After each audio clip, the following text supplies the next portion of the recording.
আহি থকা লোকসভা নিৰ্বাচনত অবৰ সুৰক্ষা সমিতি অসমৰ স্থিতি সম্পৰ্কে বিভিন্ন সময়ত আপোনালোকে আমাক প্ৰশ্ন কৰি আহিছে আৰু সেইকাৰণে আজি আমি আপোনালোকক আমন্ত্ৰণ কৰিছোঁ আৰু এইখিনিতে আমি অতি স্পষ্টভাৱে জনাওঁ যে দৰং ওদালগুৰিত আমাৰ অবৰ সুৰক্ষা সমিতিৰ এজন প্ৰাৰ্থী থাকিব। তেওঁ হ'ল দানিয়েল মাৰ্ডি। তেওঁক আমি অবৰ সুৰক্ষা সমিতিয়ে প্ৰাৰ্থী হিচাপে আগবঢ়াইছোঁ। তেওঁ আমাৰ সংগ্ৰামৰ লগত জড়িত উঠি অহা যুৱক আৰু আদিবাসীসকলক বিজেপি চৰকাৰে কৰি অহা প্ৰতিবাদত নিশ্চয় অবড়ো ৰাইজে তেওঁক ভোট দি জয়যুক্ত কৰিব। 2 নম্বৰতে হ'ল আমাৰ কোকৰাঝাৰ লোকসভা সমষ্টিত ইতিমধ্যে বিভিন্ন মহলত প্ৰচাৰ হৈ আছে যে জোন দাসক কোনোবাই প্ৰক্ষেপ কৰিছে, কিন্তু অবড়ো সুৰক্ষা সমিতি আজিলৈ প্ৰাৰ্থী সম্পৰ্কে আমি চূড়ান্ত সিদ্ধান্তত উপনীত হোৱা নাছিলোঁ। ইতিমধ্যে আমাৰ হাতত কেইবাজনৰো আবেদন আহি পৰিছে। তেওঁলোক হ'ল আমাৰ গুঞ্জন মেধি, প্ৰসেনজিৎ মেধি, গুঞ্জন মোদাহী, হীৰালাল বৰা আৰু সুজন দাস। এই 4জনে আমাৰ কোকৰাঝাৰ লোকসভা সমষ্টিত প্ৰাৰ্থিত্ব বিচাৰিছে। ইয়াৰে যিকোনো এজনক আমি প্ৰাৰ্থী হিচাপে আগবঢ়াম। আজিও আমি মানে ফাইনেল সিদ্ধান্তত উপনীত হোৱা নাই, এইকাৰণে যে আমাৰ ইতিমধ্যে আপোনালোকে গম পাইছে যে আমাৰ অবড়ো সুৰক্ষা সমিতিৰ যিটো ডিভিজন হৈ আছিল, ভাগ হৈ আছিল, মাধৱ ৰাজবংশী আৰু ললিত হেমব্ৰম গোট, আমি দুইটা ফৈদে আজিৰ তাৰিখত ঐক্যবদ্ধ হৈছোঁ আৰু আমি উমৈহতীয়াভাৱে আমি এই দৰং ওদালগুৰি প্লাছ আমাৰ কোকৰাঝাৰ প্ৰাৰ্থী প্ৰক্ষেপ কৰিব কাৰণে সাজু হৈছোঁ। আমি হোলীটো কালি পৰহি আছে, মঙলবাৰে আবেলি বা বুধবাৰে আপোনালোকক কোকৰাঝাৰটো আমি ডিটেইলছটো জনাব পাৰিম। কিন্তু এইটো প্ৰায় আমাৰ ফাইনেল হৈছে, যিহেতু ইয়াত আমাৰ পৰা বেলেগে সমৰ্থন বিচৰা নাই। আমাৰ দানিয়েল মাৰ্ডি তেওঁক আমি দৰং ওদালগুৰিত প্ৰাৰ্থী হিচাপে প্ৰক্ষেপ কৰা হৈছে। চাওক, জোন দাসটো তেওঁ আজি আপোনালোকে গম পাব যে আজিলৈ আমি প্ৰাৰ্থী কিয় প্ৰক্ষেপ কৰা নাই, যে যিহেতুকে আমাৰ ঐক্যমঞ্চ পূৰ্বতেও গঠন হৈছিল, এতিয়াও গঠন হ'ব। আমি অবড়ো সুৰক্ষা সমিতিত 2টা ফৈদ এক হৈছোঁ, অৰ্থাৎ ললিত হেমব্ৰম, মাধৱ ৰাজবংশী আৰু সুৰজ জামান চৰকাৰ, আমি যোগেশ্বৰ কলিতাই ঐক্যবদ্ধ হৈছোঁ। কিন্তু এইখিনিতে শেষ কথা নহয়। আমি এই নিৰ্বাচনটো যিহেতু সংগ্ৰামৰ আন এটা অংশ বুলি ভাবি লওঁ, সেই হেতুকে আকৌ BTCৰ বিভিন্ন জাতীয় জনগোষ্ঠীয় সংগঠনক ঐক্যবদ্ধ কৰি লৈ আমি ফাইনেল সিদ্ধান্তত উপনীত হ'ম।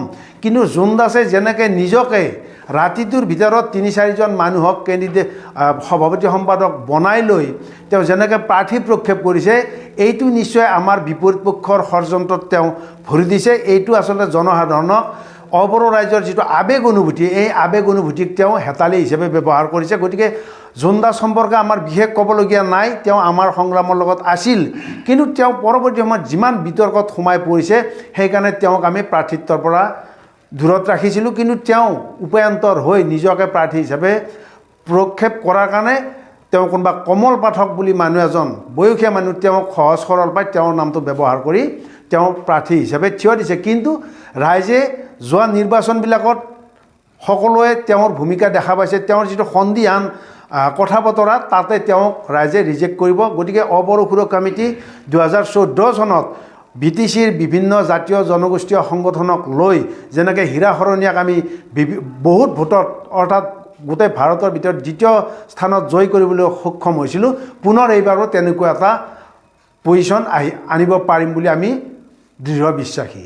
বৰ্তমান যিহেতু অবড়ো ভোট লৈ হীৰা শৰণীয়া 2বাৰকৈ শাসনকাল চলালে, গতিকে এই ক্ষেত্ৰত হীৰা শৰণীয়াৰ ক্ষেত্ৰত আপোনালোকে কি ক'ব? এতিয়া চাওক, মই আজিলৈ যিমান দূৰ জানিছোঁ তেওঁৰ মানে প্ৰাৰ্থিত্ব যে বৈধ হ'ব, এইটো মোৰ সন্দেহ আছে। সেইকাৰণে তেওঁ কোনোবা পক্ষৰ লগত এটা মিতিৰালি কৰি এই গোটেই বিষয়টো তেওঁ এৰাই চলিছে। অৰ্থাৎ আজিৰ তাৰিখত তেওঁৰ যদি প্ৰাৰ্থিত্ব বৈধ নহয়, তেতিয়াহ'লে আমাৰ কি হ'ব? গতিকে অবড়ো সুৰক্ষা সমিতিয়ে সেইকাৰণে তেওঁৰ বিকল্প হিচাপে আমি যিকোনো এজন প্ৰাৰ্থী আগবঢ়াম। কাৰণ দেখিছে বিজেপি, UPPL দলে প্ৰতিটো জাতি জনগোষ্ঠীক কেনেকৈ নিষেধ কৰাৰ ষড়যন্ত্ৰ কৰিছে। আজি হীৰা শৰণীয়ে নিজেই তাৰ উদাহৰণ। তেওঁৰ ST চাৰ্টিফিকেট, ইমান দিন তেওঁ 2বাৰকৈ সাংসদ হ'ল, কিন্তু আজি তেওঁৰ এই ST চাৰ্টিফিকেটখন নাকচ হোৱাৰ পথত। গতিকে তাত তেওঁ কোনো ভূমিকা ল'ব পৰা নাই। তাৰ প্ৰমাণটো হ'ল তেওঁ নিজেই, তেওঁৰ ST চাৰ্টিফিকেটখন যে কৰ্তন হ'ব ওলাইছে সেইটো। সেইকাৰণে তেওঁৰ বিকল্প হিচাপে অবড়ো সুৰক্ষা সমিতিৰ লগতে বিভিন্ন জাতীয় জনগোষ্ঠীয় সংগঠনসমূহক লগত লৈ আমি ঐক্যমঞ্চ গঠন কৰি এজন প্ৰাৰ্থী থিয় কৰাই 2014 চনৰ পুনৰাবৃত্তি হ'ব বুলি আমি দৃঢ় বিশ্বাসী। কোকৰাঝাৰ সমষ্টিত গড়গাঁও সমষ্টিত হীৰা কৰণে যিহেতু দুবাৰকৈ কাৰ্যকাল চলালে এইখনত আপুনি কিমান সফল বুলি ভাবে? তেওঁ সফল হোৱা নাই। তেওঁ সফল এইকাৰণে নহয়, চাওক আজি তেওঁ যিবিলাক আৱেগ অনুভূতিৰ লৈ পেলাই তেওঁ সাংসদ হ'ল, এই আৱেগ অনুভূতিখিনি তেওঁ কিন্তু দিল্লীৰ মানে যি সদন, দিল্লীৰ মানে সাংসদত তেওঁ উত্থাপন কৰাত ব্যৰ্থ হৈছে। তাৰ উদাহৰণটো চাওক, ইলেকশ্যনৰ প্ৰাক মুহূৰ্তত তেওঁ লাফিকুল হত্যাৰ কথাটো কৈছে, কিন্তু আজি অত বছৰে তেওঁ লাফিকুল হত্যাৰ কাৰণে তেওঁ তাত এটা কোনো প্ৰতিবাদী কাৰ্যসূচী ল'ব নোৱাৰিলে। আমাৰ আজি ভূমিৰ অধিকাৰ চাওক, ভূমিৰ অধিকাৰ আজি নোহোৱা হৈছে, ৰাজনৈতিক অধিকাৰ নোহোৱা হৈছে। আনকি শেহতীয়াভাৱে বিজেপি চৰকাৰে যে আমাৰ অসমৰ স্থায়ী বাসিন্দা খিলঞ্জীয়া শৰণীয়াসকলক যে ST চাৰ্টিফিকেট দি আহিছিল, সেই চাৰ্টিফিকেট আজি স্বয়ং নৱশৰণীয়াৰ কৰ্তন হ'ব ওলাইছে, তাতো তেওঁ কিন্তু কোনো ভূমিকা ল'ব পৰা নাই। গতিকে এইটোৱে প্ৰমাণ কৰে যে তেওঁ আমাৰ অবড়ো ৰাইজৰ কোনো আৱেগ অনুভূতিক প্ৰতিনিধিত্ব কৰিব পৰা নাই, তেওঁ সম্পূৰ্ণ বিফল হৈছে। এতিয়া চাওক, দৰং ওদালগুৰিত প্ৰত্যাহ্বান মানে কি, ইতিমধ্যে আমাৰ যিজন ৰানিং MP দিলীপ শইকীয়া, তেওঁ কি কৰিছে? তেওঁ সম্পূৰ্ণ 10টা বছৰ তেওঁ ইয়াতে মিছাৰ আশ্ৰয় লৈ গোটেই কাৰ্যকালটো শেষ কৰিলে। তেওঁ আমাৰ যিটো মেইন ৰোড গোৰেশ্বৰ বাইহাটা ৰাস্তা, এই ৰাস্তাটো হৈ যোৱা বুলি তেওঁ আপোনালোকৰ সাংবাদিকসকলৰ আগত প্ৰকাশ কৰিছে, তেওঁ প্ৰচাৰ মাধ্যমত প্ৰকাশ কৰিছে, কিন্তু আজি ৰাস্তাটো হৈছে নে নাই হোৱা। আৰু তেওঁৰ এনেধৰণৰ বিফলতাৰ কাৰণে তেওঁ আজি আমাৰ প্ৰত্যাহ্বানৰ সন্মুখীন নহয়। ইয়াত আমি অবড়ো সুৰক্ষা সমিতি জয় কৰিম, কেৱল আমাৰ লগত এটা ভাল ফাইট হ'ব কংগ্ৰেছ বা BPFৰ, কিন্তু বিজেপি ইয়াত কোনো ফাইটত নাহে। অবড়ো সুৰক্ষা সমিতি বৰ্তমান লোকসভা নিৰ্বাচনত ৰাইজৰ মাজলৈ কি ইছ্যু লৈ যাব?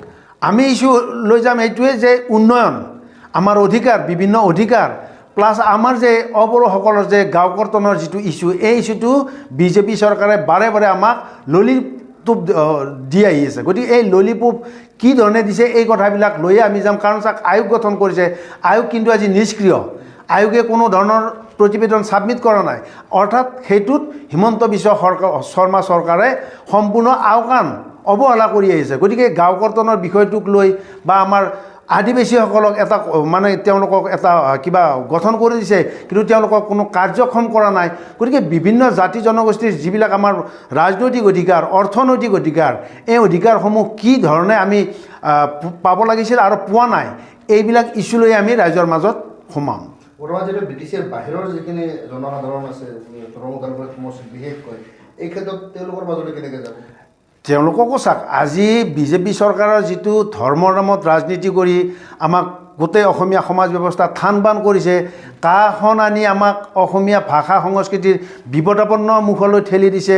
আজি উন্নয়ন চাওক, আজি উন্নয়নৰ নামত মূল্য বৃদ্ধি কি ধৰণে কৰিছে, আজি বজাৰত যাব নোৱাৰি মূল্য বৃদ্ধি। গতিকে এই গোটেই বিষয়বিলাক লৈ আমি ৰাইজৰ মাজত যাম। বিজেপি চৰকাৰে যে আমাৰ গোটেই জাতি জনগোষ্ঠীক ধ্বংসৰ ফালে ঠেলি লৈ গৈ আছে, এই কথাবিলাক আমি মূল্য বৃদ্ধিয়ে কওক, আমাৰ অধিকাৰ সম্পৰ্কে কওক, কাৰ যে 5জন শ্বহীদ হ'ল, তাৰপিছতে যে কি এটা জনমত গঠন হৈছিল, সেই আন্দোলনৰ যিসকল সমৰ্থক সেইসকলো অসমীয়া আছিল।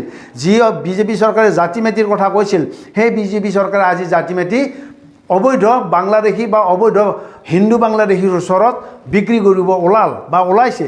সেইকাৰণে এনেধৰণৰ ইছ্যুবিলাক লৈ আমি ৰাইজৰ মাজত সোমাবলৈ সক্ষম হ'ম।